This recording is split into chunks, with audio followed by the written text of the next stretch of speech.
Hello everyone, welcome back to all India students community. दोस्तों, आप सभी का स्वागत है आपके अपने परिवार ऑल इंडिया स्टूडेंट्स कम्युनिटी में। आज का वीडियो आप लोगों के लिए बहुत ही अहम होने वाला है, बहुत ही इंपॉर्टेंट होने वाला है, तो इस वीडियो को लास्ट तक जरूर देखिएगा। आज की इस वीडियो में मैं सिर्फ आपको ये नहीं बताऊंगा कि आप लोगों को पढ़ना कितना है, ना सिर्फ ये बताऊंगा कि आप लोगों को क्या पढ़ना है, क्या छोड़ना है। आज की इस वीडियो में आप लोगों को ये भी मालूम पड़ेगा कि आपको कितने घंटे पढ़ना है, और वो घंटे जो आप पढ़ेंगे, वो जो आप अपना टाइम देंगे कि आप कितने आवर्स पढ़ने वाले हैं, उन आवर्स में से आप लोगों को टाइम मैनेजमेंट का तरीका मैं आप लोगों को बताऊंगा। देखिए, आप सोते अपने तरीके से हैं, उठते अपने तरीके से हैं, लेकिन मैं आप लोगों को टाइम को डिवाइड करके यहाँ पर आप लोगों के सामने रख दूंगा। और इसी माध्यम से पहले जो 2016 वाली भर्ती थी और 2020 वाली भर्ती थी, उसमें 300 प्लस सिलेक्शन हमारे स्टूडेंट्स ने दिए थे इसी चैनल से। और उम्मीद है आप लोग भी अगर इसी तरीके से मेहनत करते हैं, आने वाले 70 दिन, अभी भी लगभग 75 डेज आपके पास है जब ये एग्ज़ाम स्टार्ट होगा, और कुछ स्टूडेंट्स का थोड़ा लेट होगा तो उसको 80 दिन के आसपास मिलेंगे। लेकिन मैं सबको मान के चल रहा हूँ कि जिनके पास 70 दिन अभी सबके पास अवेलेबल है, अगर किसी का कुछ काम है रक्षाबंधन मनाने के बाद, आपके पास 70 दिन अवेलेबल होंगे, और इन 70 दिन को अच्छे से एंजॉय करो और बेहतरीन तरीके से पढ़ लेना है आप लोगों को। बस ये पैटर्न को ध्यान रखिएगा और मैं गारंटी देता हूँ आपका सिलेक्शन 100% होगा। जी हाँ दोस्तों, अगर आप कर रहे हैं दिल्ली पुलिस एग्ज़ाम की तैयारी और सच में सिलेक्शन चाहते हैं, तो सबसे पहले इन 70 दिन में आपका एक ही मकसद होना चाहिए कि बाय हुक और by crook you are going to crack this exam. ठीक है, किसी भी तरीके से, चाहे वो कोई भी तरीका हो। और अब सिर्फ मेहनत नहीं करना है, हार्ड वर्क नहीं करना है, हार्ड वर्क के साथ साथ आपको क्या करना होगा, स्मार्ट वर्क। अब ये अप्रोच आप लोगों की चलेगी कि कम मेहनत हो, लेकिन वो मेहनत जोरदार तरीके से हो, और कम मेहनत के साथ रिजल्ट आपका 100% निकल कर आए। तो वही 70 दिन के बारे में आज मैं बात करने वाला हूँ। सबसे पहला सवाल कि सर, कॉम्पिटिटिव एग्जाम है, सिलेबस आपको पता है बहुत वाइड होता है, और जीके का तो अनलिमिटेड सिलेबस होता है, कितना ही पढ़ो उतना कम है। तो क्या पढ़े क्या नहीं पढ़े, आज के टाइम पे पढ़ना क्या है सबको पता है, लेकिन क्या नहीं पढ़ना है, किस तरीके, किन चीज़ों को छोड़ना है, ये बहुत कम लोगों को पता होता है। अगर ये आप लोगों को समझ में आ गया तो समझ लीजिएगा आप एग्जाम को क्रैक करने की ओर बढ़ गए। बाकी लोगों से आप 10 कदम आगे रहेंगे। ठीक है, बाकी लोग अगर 60 स्कोर करेंगे तो आपका स्कोर 70 रहेगा, बाकी लोग 65 स्कोर करोगे तो आप कट ऑफ क्वालिफाई करोगे। इतना अंतर पड़ेगा। जैसे सबसे पहले मैं स्टार्ट कर लेता हूँ रीजनिंग का। आप जानते होंगे रीजनिंग आप लोगों की एग्जाम में 25 मार्क्स की आने वाली है। अब बहुत सारे स्टूडेंट्स जिनका स्कोर 15 या 15 से कम रहता है, वो सोचते हैं रीजनिंग के सारे टॉपिक्स को कवर किया जाए। नहीं भाई, स्मार्ट अप्रोच। अब आपको सिर्फ ये चीज़ मैंने पहले भी बताई थी, जो स्टूडेंट्स मेरे साथ जुड़े हुए हैं, और हमेशा बताता हूँ जब एग्जाम पास में होता, अब ज़्यादा दिन नहीं है। अब आपको क्या करना है, सबसे पहले तो आपको रीजनिंग को कितना समय देना है एक दिन में, वो फिक्स कीजिए। रीजनिंग में आप 45 मिनट से ज़्यादा हर रोज नहीं लगाएंगे। ठीक है, 45 मिनट क्या देख के, घड़ी देख के, सिर्फ 45 मिनट ही आपको रीजनिंग का देना है। 45 मिनट में जितना हुआ हुआ, बाकी की चीज़ें आप अगले दिन करेंगे। ये टाइम फिक्स होना चाहिए। अब किस टाइम, किस तरीके से फिक्स होना चाहिए, ये वीडियो के आगे बताऊंगा, देखते रहिए। तो रीजनिंग में आप 45 मिनट हर रोज देंगे।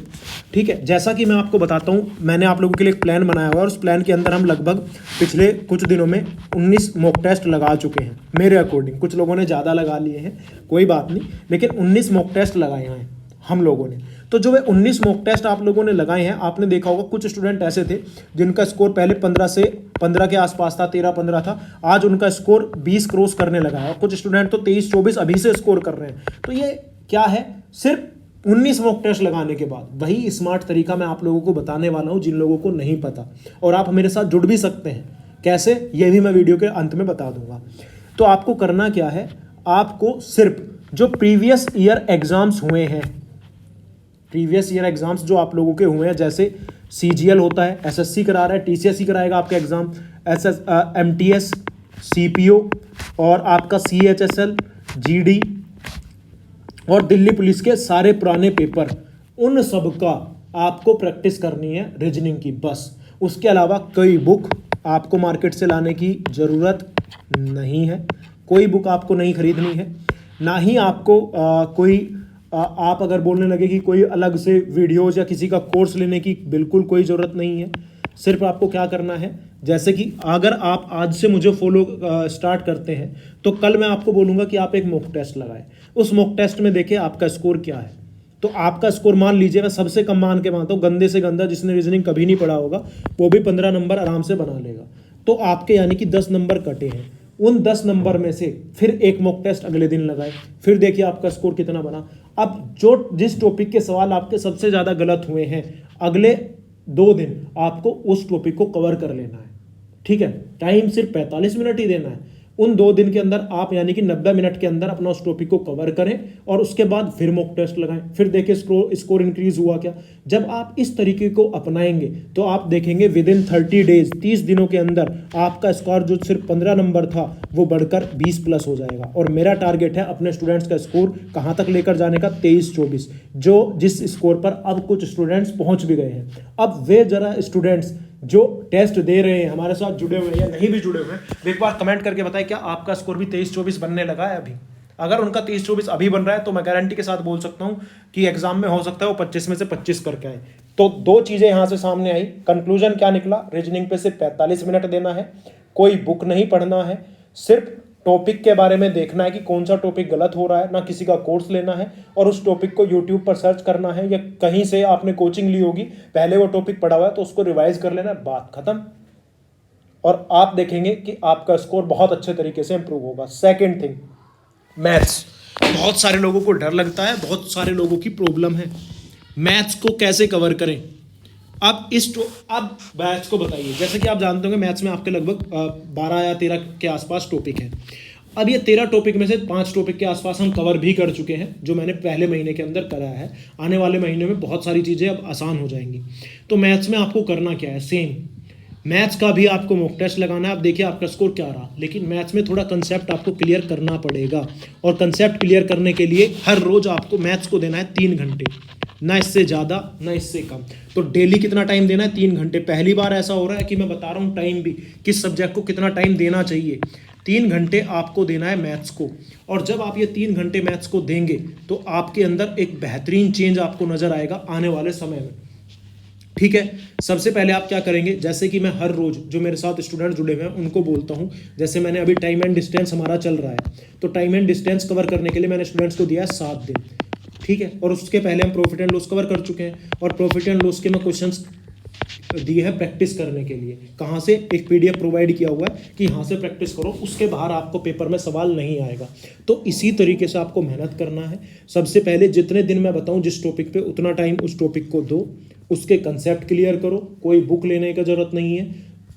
स्टार्टिंग के 5-7 कंसेप्ट देखो, फिर पेपर में देखो कि कैसे सवाल उसने पूछे हैं। जैसे सवाल उसने पेपर में पूछे हैं सिर्फ उन्हीं सवालों की प्रैक्टिस करो, उसके अलावा कुछ पढ़ने का जरूरत नहीं है। 3 घंटे अगर आप डेली मेहनत करोगे, यानी कि 70 दिन में 210 घंटे, ठीक है, आपको देना है मैथ्स को। अगर आपने 200 घंटे भी दे दिए अच्छे से, प्रॉपर तरीके से, तो गारंटी के साथ है जिनका स्कोर आज मैथ्स में 5-6 नंबर भी नहीं आते, वो भी 10-11 नंबर आराम से बना ले जाएंगे। और मेरा टारगेट है कि जो मेरे स्टूडेंट हैं, जो हमारे साथ जुड़े हुए हैं, उनको स्टार्टिंग के इस 40 नंबर में से कम स्कोर कराना है 33 प्लस के आसपास, यानी कि 33 नंबर तो आना चाहिए। अगर आप 22-23 नंबर लेकर आ रहे हैं रीजनिंग में, तो 8-9 नंबर, ठीक है, अगर आप 9 से 10 नंबर लेकर आ जाए मैथ्स में तो काफ़ी होगा आपके लिए। ठीक है, उतना स्कोर काफ़ी है। 23 नंबर उधर ले आओ, 10 नंबर इधर ले आओ, और 10 नंबर लाना कोई बड़ी बात नहीं है, आप सिलेक्शन लिस्ट में दिख जाओगे फिर। ठीक है, और जिनका ऊपर आता है वेल एंड गुड, उन्हें तो कोई रोकने वाला ही नहीं है। ठीक है, तो यहाँ पर ये तो 2 सब्जेक्ट है, रीजनिंग और मैथ्स। इसके लिए बहुत ज़्यादा एफर्ट्स मारने की जरूरत नहीं है, क्योंकि ये सिर्फ आपको सिलेक्शन के लिए खड़ा करेंगे। और एक चीज़ ध्यान रखना, सब लोग बोलते हैं, आपने सुना होगा जीके है, इसमें जीके है, जीके पे जितनी मेहनत कर सकते हो उतनी मेहनत करो, बात सच है, लेकिन जीके सिलेक्शन नहीं दिलाएगा। सिलेक्शन रीजनिंग और मैथ्स दिलाएंगे। जिन लोगों का रीजनिंग और मैथ्स अच्छा होगा उनका ही सिलेक्शन होगा, ये चीज़ ध्यान रखना। सब लोग बोलते हैं, आपने हर एक वीडियो के अंदर सुना होगा, बड़े बड़े टीचर्स आपको बोल रहे होंगे आके कि आप जीके पर ज़्यादा मेहनत करें, जीके अगर आप अच्छी कर लेंगे, जीके आपका स्ट्रॉन्ग होगा तो आपको सिलेक्शन मिलेगा। कभी भी नहीं मिलेगा। ठीक है, मैंने भी एग्ज़ाम दिए, 13 से 14 एग्ज़ाम क्वालिफाई किए, अभी भी गवर्नमेंट जॉब कर रहा हूँ। कारण है मुझसे नहीं, जिसने भी एग्ज़ाम दिए होंगे अपने घर में, रिश्तेदार में, अपने बड़े भाई से, एक चीज़ याद रखना होगा, शायद आपने सुनी भी हो, एक सब्जेक्ट ऐसा है जिसका कोई भरोसा नहीं है, और वो कौन सा सब्जेक्ट है, जीके। जितना आप पढ़ोगे उतना कम। ठीक है, आप एफर्ट्स लगा सकते हैं, स्मार्ट तरीके से मेहनत कर सकते हैं, लेकिन कोई भरोसा नहीं है पेपर में वही मिले। लेकिन 2 सब्जेक्ट आपके पास ऐसे हैं जिनमें अगर आप वही पढ़ोगे तो वही पेपर में मिलेगा और उसके अलावा बाहर से कुछ नहीं मिलेगा। अगर आपके मॉक टेस्ट में यहाँ पर इन मार्क्स में टोटल 40 में से 35 बन रहे हैं तो पेपर में भी 35 ही बनेंगे, ऊपर नीचे नहीं होगा। और वे दोनों कौन कौन से हैं? रीजनिंग और मैथ्स। तो सबसे ज़्यादा फोकस रीजनिंग और मैथ्स पे होना चाहिए, इसलिए मैंने लगभग 3 घंटे 45 मिनट का समय दिया है रीजनिंग और मैथ्स को। इस चीज़ को ध्यान से रखिएगा। और कोई अगर बोल रहा है जीके का, तो मैं गारंटी के साथ बोल सकता हूँ जीके आपका आप बचपन से पढ़ते हुए आए होंगे, लेकिन अभी भी जीके पे आपका कमांड नहीं होगा और ना हो सकता है। जीके पे कमांड होना, जीके बहुत वास्ट सिलेबस है, समझो उसकी बात को, ठीक है। वो सिलेक्शन के लिए आपको तैयार करेगा लेकिन सिलेक्शन दिलाएगा नहीं। सिलेक्शन दिलाएगा मैथ्स और रीजनिंग। जो यहाँ पर 35+ स्कोर कर गया उसको 60 में से फिर आप समझ रहे कितने लाने हैं? 30 से 40 ही नंबर लाने हैं। लेकिन अगर आपका मैथ्स और रीजनिंग में स्कोर नहीं हुआ और उसके बाद आप सोचे कि जीके में आप पूरे में से पूरे ले आएंगे, बहुत मुश्किल है। जीके सिर्फ आपको एक आपका जरिया बनेगा। जीके में आप सोच के चलो अगर यहां पर 40 ला रहे हो तो हो सकता है पेपर टफ आ जाए तो 30-35 ही नंबर बने। तो आपको 30-35 नंबर कहां से स्कोर करने हैं? मैथ्स और रीजनिंग। आई होप आपको अब चीजें समझ में आई होगी। तो जीके की तरफ भागो लेकिन मैथ्स और रीजनिंग पे इतना फोकस रखो कि यहां पर आप जितना ज्यादा स्कोर करोगे जीके आप लोगों को उतना ही कम नुकसान पहुंचाएगा। और ये चीज मैं बहुत सोच समझ के बोल रहा हूँ और इस चीज को अपने मन में उतार लेना। अगर किसी ने बोला है मैथ्स और रीजनिंग पे कम ध्यान दो और उसके बाद जीके पढ़ते रहो, तो समझ जाना गलत ट्रैक पे हो, सिलेक्शन नहीं होगा। सिलेक्शन वही 5-7 हज़ार बच्चों का होना है और वही 5-7 हज़ार बच्चे वे होंगे जिनका रीजनिंग और मैथ्स में स्कोर बहुत अच्छा रहा होगा। यकीन ना आए तो बाद में देख लेना, ठीक है। अब बात कर लेते हैं जीके और प्रीवियस ईयर क्वेश्चंस की। देखो अभी मैंने अभी भी बात किया और आपको शायद समझ भी आया होगा कि मैंने कहा जीके को पूरा कवर करना इम्पॉसिबल है, नहीं होगा। लेकिन जीके के साथ हम प्रीवियस ईयर क्वेश्चंस अगर लगा लें तो आप लोगों का 50% काम तो यहाँ से हो जाएगा, ठीक है। 50% काम यहाँ से हो जाएगा और बाकी का 50% जो आप पढ़ेंगे, जिस तरीके से मैं बताऊंगा उस तरीके से मेहनत करेंगे, आपका वहाँ से हो जाएगा, ठीक है। अब प्रीवियस ईयर क्वेश्चंस के लिए आप लोगों को शायद मालूम हो, जो हमारे साथ जुड़े हुए हैं, मैंने उनको पीडीएफ भी प्रोवाइड किया है, हिंदी में भी और इंग्लिश में भी, और हर रोज 10 पेज पढ़ने के लिए बोलता हूँ। तो कुछ पढ़े या ना पढ़े वो प्रीवियस ईयर क्वेश्चंस जरूर देखें, उनको जब पढ़ते रहें। जो क्वेश्चन आपको याद है बहुत बढ़िया, जो आपको नहीं आता है मैंने कहा है उसको अलग से पेपर पे लिख लिया करो, ताकि पेपर के टाइम आपको चीजें आसानी से याद हो जाएं, ठीक है। तो प्रीवियस ईयर क्वेश्चंस को जरूर देखिए। प्रीवियस ईयर क्वेश्चन कौन से? वही सीजीएल, सीएचएसएल, जीडी, एमटीएस, जहां से मिले वहां से भी प्रीवियस ईयर क्वेश्चन देखो और कोशिश करना 2018 के बाद के पेपर जरूर देखें। 2018 से पहले के भी देख लो, लेकिन 2018 के बाद के ज्यादा इंपॉर्टेंट है, ठीक है। ज्यादा पीछे नहीं भागना, पिछले 5 साल के देख लो बस, 2018 से। उसमें CGL, CHSL, MTS, GD, CPO और दिल्ली पुलिस, जितने एग्जाम एसएससी ने लिए सबके पेपर उठा के देख लो, 50% आपका काम वहां से हो जाएगा, ठीक है। अब जीके को और कंप्यूटर लगभग 60 नंबर का आप लोगों का है और इसको समय कितना देना है? तो दोस्तों इसको समय देना है 6 घंटे, यानी कि मैक्सिमम अगर मैं कहूँ 24 घंटे में से 10 घंटे अगर आप डेली पढ़ सकते हो तो आपका सिलेक्शन हो जाएगा, मैं गारंटी के साथ बोलता हूँ। अब सवाल बनता है कि पढ़े कैसे, एक्चुअल में ये पढ़ाई को डिस्ट्रीब्यूट कैसे करें। मान लीजिए आप सुबह 10 बजे उठे, रात को देर तक पढ़ते हो, या सुबह 4 बजे उठे। सबसे पहले 2 घंटे आप जीके को दें, ठीक है। 2 घंटे जीके को दे। हो सकता है इन 2 घंटे में आपको थोड़ा बोरियत हो, तो पोमोड्रो टेक्निक, सबसे पहले जिस दिन मैंने प्लान बनाया था उस दिन पोमोड्रो टेक्निक के बारे में बताया था, याद है क्या? यानी कि आप 30 से 40 मिनट पढ़ो, 5 मिनट का ब्रेक ले लो, फिर 30 से 40 मिनट पढ़ो, फिर 5 मिनट, इससे आप बोर नहीं होंगे। तो उस तरीके से मेहनत करते हुए पूरे 2 घंटे यानी कि 120 मिनट जब आपका जीके में चला जाए पहला शिफ्ट, उसके बाद आप रीजनिंग की प्रैक्टिस करें 45 मिनट, ठीक है। ये इस तरीके से आपको दिन में करना है, इससे आपको बोरियत नहीं होगी, ठीक है।